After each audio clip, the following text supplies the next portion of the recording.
Hi, everybody. I'm Bob Ruggiero, Vice President of Communications for Quilts Incorporated. And today we've got another one in our series of interviews with winners of the 2025 Festival Judge Show.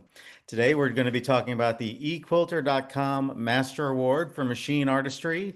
That was won this year by Caryl Bryer Fallert Gentry for her quilt Tricuspid Biomorph #2, which you can see partially here behind me.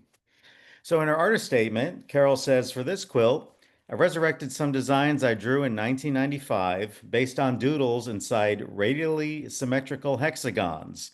In Corel Draw, I placed the hexagonal shapes into a rectangle, extended the lines within the hexagon to the edges of the rectangle, then tweaked them until I had a line drawing that I liked.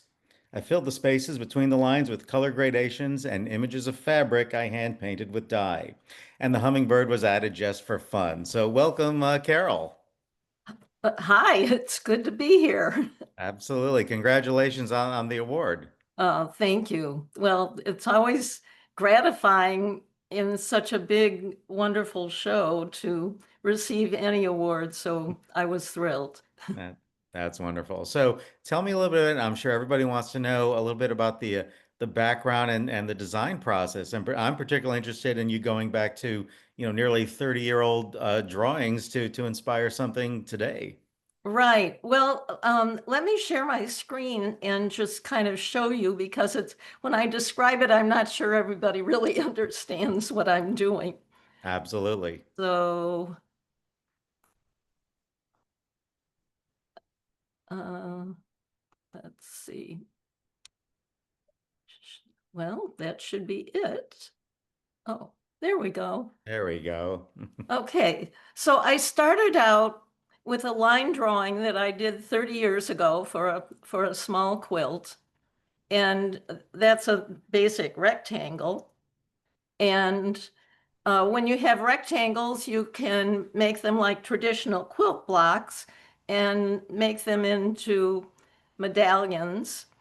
Or you can squish them and turn them on point and make them into 60-degree diamonds. And we all know what you can do with that. You can make six-pointed stars, or you can make hexagons, commonly known as baby's blocks in quilt lingo. So that's what I did. I I saw these four hexagons, and this is the one I like the best. So I always pick the one I like the best. And I put that inside a box, and then I got rid of the outlines of the hexagon and then extended the lines and tweaked the lines within the box until I liked the overall line drawing. And then I started filling the spaces between the lines, first with solid colors. And then I took images of some of my hand painted fabrics and filled some of the spaces between the lines with images of hand painted fabrics that I probably did in the late 90s or early 2000s. Wow. And then I continued filling the design with more solid colors and then added in some other images of other hand painted fabrics. And then I made every solid color into a gradation. So everything ombres. And then I did some additional digital painting to just shade some of the areas near the center. I'm lucky enough to have a screen that a big computer screen, and I can draw and paint directly on the computer screen. So everybody asked me about the black lines in the quilt during the quilt show. So they're just the line drawing. I can paint them out if I want to, but I kind of like the line drawing and left it in. Then I have to upload this to Spoonflower to be commercially printed on cotton fabric. And before I did that, I made matching binding strips. So those are printed at the same time. The quilt is wider than the 42 inches you can have printed at Spoonflower. So I printed it in two pieces and pieced it together. I still remember how to piece. So this is the finished quilt, which is right behind you there. And a couple of the details, I really stitched the heck out of it. And the bird that I threw in, well, it ended up looking like an imaginary plant. So I had to put a pollinator in there. And this is the same design made into a smaller square instead of a rectangle. And I reversed every color in the quilt. So this is the quilt that's behind my head here. So that is the end of that. So I need to stop sharing so we can talk.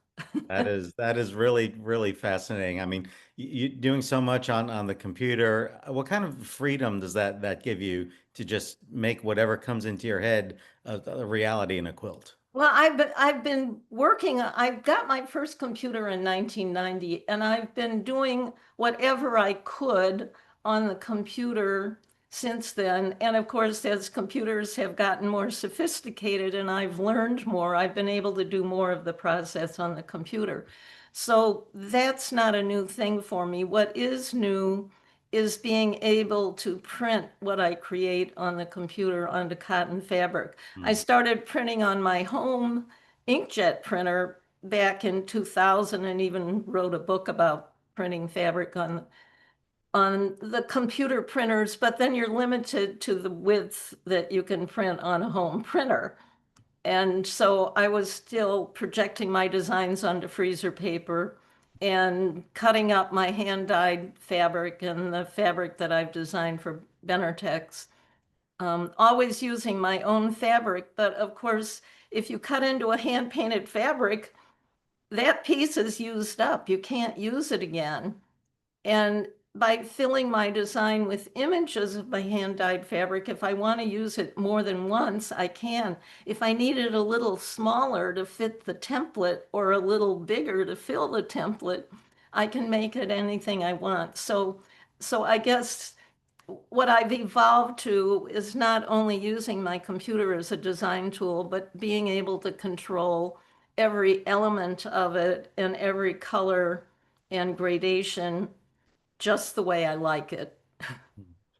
Now, we've known each other a long time. I've been enjoying your quilts for a lot of years, and to me, you have a very distinct style. Like I can look at a quilt and almost know immediately that you've done it.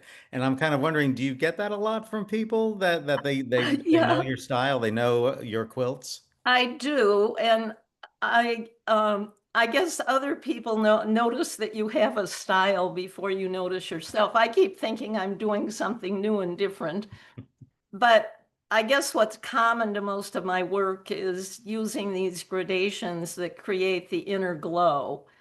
And that's created by shifting colors from light to dark and sometimes color to color in addition to that. Yeah. So maybe that's why people recognize my work. Now, the one that's behind me, obviously, the one that won the Master Award, how does it stand out in your mind from all your other quilts? When you look at this one, do you think, oh, that's the one that blank? I kind of knew it was a good quilt when I was working on it. And it's large. So I make one or two large quilts a year, and the rest of my quilts are 30 to 40 inches. And so um, I'm maybe a little more careful with the quilting because I know the big quilts are probably going to go into competitions. And I actually quilted the one behind me first, and it was kind of a practice exercise in how I might want to quilt the bigger one. So that's why it's number two, and the one behind me is number one. Oh, It was, okay. I didn't know that. That's very interesting. it was designed second, but I quilted it first. And I'm glad I did because I found some fun new things to try. Is there anything with the one behind me that you would have done differently if you started making it today, say? Oh gosh, I suppose in every quilt I've ever made, there are things I would do differently, but I'm not sure just off the top of my head what that would be. Great. All right. Well, Carol, again, thank you so much for taking out the time to do this. Why don't you tell everyone what you're up to now, what you're working on, what people can look forward to from you? Well, I'm continuing my circles and zigzag series, which is abstract stuff that it's a little more geometric than these very organic things. And I've also been doing a series of photo quilts, and right now I'm working on a design for a bird quilt. It seems my bird quilts all sell very quickly, and I'm kind of out at the moment, and there's a bird quilt show coming up. So that's where my head is this week. So we can literally say your quilts are for the birds. Yes, absolutely. Or about them at least. Carol, again, thank you so much for taking out the time. Once again, the quilt is Tricuspid Biomorph #2 behind me. It won the equilter.com Master Award for Machine Artistry. And congratulations again, Carol. Right. And I'm actually going to put that little slideshow on my website. So I'll send you a link when I do. Absolutely. We'll put a link and everyone watching this will be able to see it. So, Okay. Thanks all for right. having me, Rob. Absolutely. Have a great day.